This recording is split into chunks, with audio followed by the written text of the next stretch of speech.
Hundreds of ADF personnel will be relocated from Adelaide to North Queensland in a move to strengthen Australia's northern bases. In the first round of changes, around 800 troops will move out of Adelaide, with most of those resettling in Townsville. Others will be split between bases in Brisbane and Darwin, and it's not just troops. Over time, all of the Army's tanks and most of its combat vehicles will be based in Townsville, as well as half its helicopter fleet.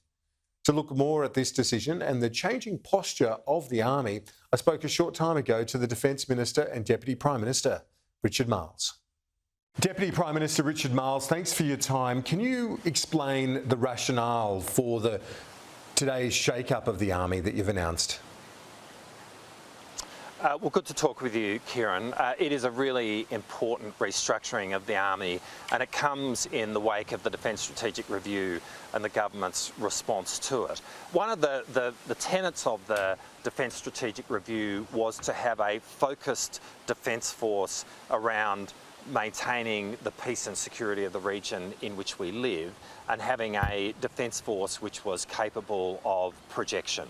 And really that is the philosophies which have underpinned the restructure that we've announced today. So whereas we have historically had combat brigades, that is combat brigades which have all done roughly the same thing, what we are announcing today is that we will have 3 consolidated combat brigades which will all retain the core combat brigade capabilities, but in addition to that will now have a focused specialisation. So the 1st Brigade based out of Darwin will be light and agile, easier to deploy.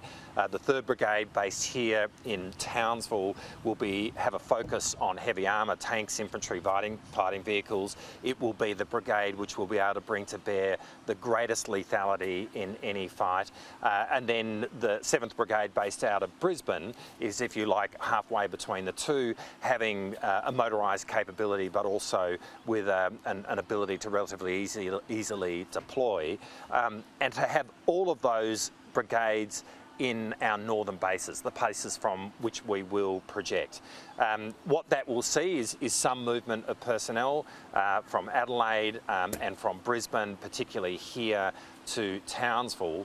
That in turn affords the opportunity of being able to stand up a new 10th Brigade in Adelaide, which will be based on long-range fires, integrated air and missile defence. This is really high-tech, cutting-edge technology within the Australian Army, being close to the defence industrial base that we have in Australia, in South Australia, being close to the Defence Science and Technology Group, so that there is a synergy there. So that what you end up with is the high-tech component in Adelaide, our combat brigades focused on our northern bases, the place from which we project, and this I think offers the opportunity for a much more focused and effective Army which can bring to bear the kind of projection that we are seeking to achieve in our Defence Force.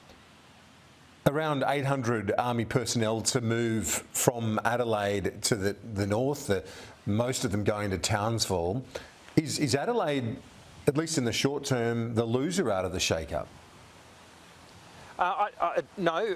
So firstly, this it's not like this happens all tomorrow. This will be done over the course of the next 2 or 3 posting cycles. A posting cycle is every 2 years. So in essence, we will be achieving this restructure through the normal movement that a soldier within the Army would expect during their career.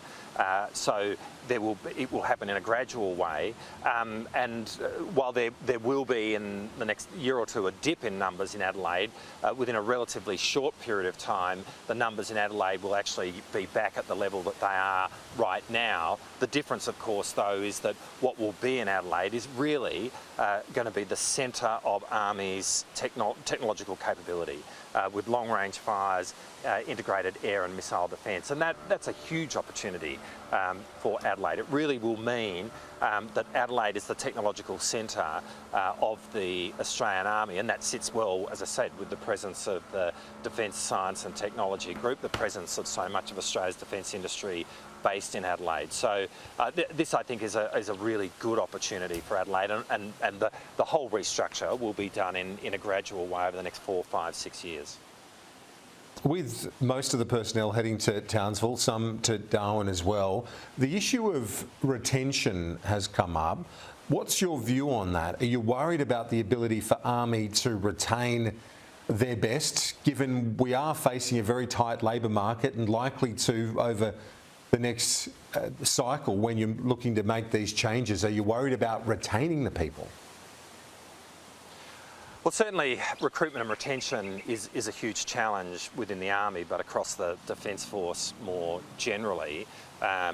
It is a focus of attention in the Defence Strategic Review and the government's response to it. We would see this as being part of the solution in relation to the more general recruitment and retention challenge. This is really going to make clear the exciting opportunities that do exist within Army, give people a much greater sense of clarity about the pathways that they can take. And that we see as something which will actually help recruitment and retention and ultimately start the pathway towards growing the Army, which is ultimately what we need to be doing. And you're talking about this off the review, the Defence Strategic Review, the notion of projection. To those who've looked at the announcement and see the long-range missiles and those high-tech capability that you spoke about, it makes sense to have them near that industrial base, as you referred to earlier in our discussion. But what about the projection side of things? Does it make sense to have our long-range missiles so far, really on the wrong side of the continent, from any potential adversary? Well, those capabilities are a deployable capability. So, I mean, you will be deploying them to parts of the country from which they will undertake their fires. It's not as though they're going to be firing the missiles from Adelaide. And these are highly deployable capabilities that can be deployed by air and the like. And so you can disperse them to the places around the continent that we need very quickly. But what's important is, given the high-tech nature of these capabilities, to have their base be close to where the science and the tech is. And that's really, well, that is Adelaide, but it's the opportunity for Adelaide to see that capability continue to evolve there. So much is going to come down to our maritime capability as well. When do you receive the Naval Surface Fleet Review? Well, I rather infamously and clearly put the moz on things earlier in the year that I said that we would receive this before Geelong won the grand final. But I assure you that has not given us the leave pass to wait for longer. It is my anticipation that we will receive this review tomorrow. In effect, that announcement when we made it was really seeking that we would get this review done by grand final day, and that's really been the demand, if you like, that we've placed on the reviewers. We've been working closely with them, and they are on time in terms of the work that they've done, so we will receive this tomorrow. And from there, the government will take a bit of time to consider its response to the review. It's worth understanding that this review is really looking forward in terms of our surface fleet over the next 10, 20 years and beyond. So we do have a couple of months or a few months to look at this properly and make sure that we respond. Our anticipation is that we will have a formal response to this in the early part of next year. But it really is one of the key parts of the overall reassessment of our Defence Force, which has begun with the Defence Strategic Review that we announced earlier in the year. Finally, as the most senior federal Labor politician from Victoria, it's the beginning of a new era. Jacinta Allen, Ben Carroll, the deputy from the right faction, he's the Deputy Premier. Is this in part what we've seen the last 24 hours, the Labor caucus in Victoria saying we've had enough of the autocratic ways of Daniel Andrews and starting to push back and saying you've got to share this around a bit, it can't be so centrally controlled? Oh no, look, firstly, I think Dan Andrews has done a remarkable job as the Premier of Victoria over the last 9 years. He's won 3 elections. He leaves the party with a very solid parliamentary majority. He leaves on his own terms, on a high. I mean, Dan Andrews' career has been colossal, and he really is a giant. And I think, leading us through the pandemic, but also the big build, which is transforming Victoria as we speak, we'll see every Victorian really benefit from the legacy of that. Jacinta Allen, Ben Carroll are two people I've known for decades now, and they are fine representatives of the Labor Party.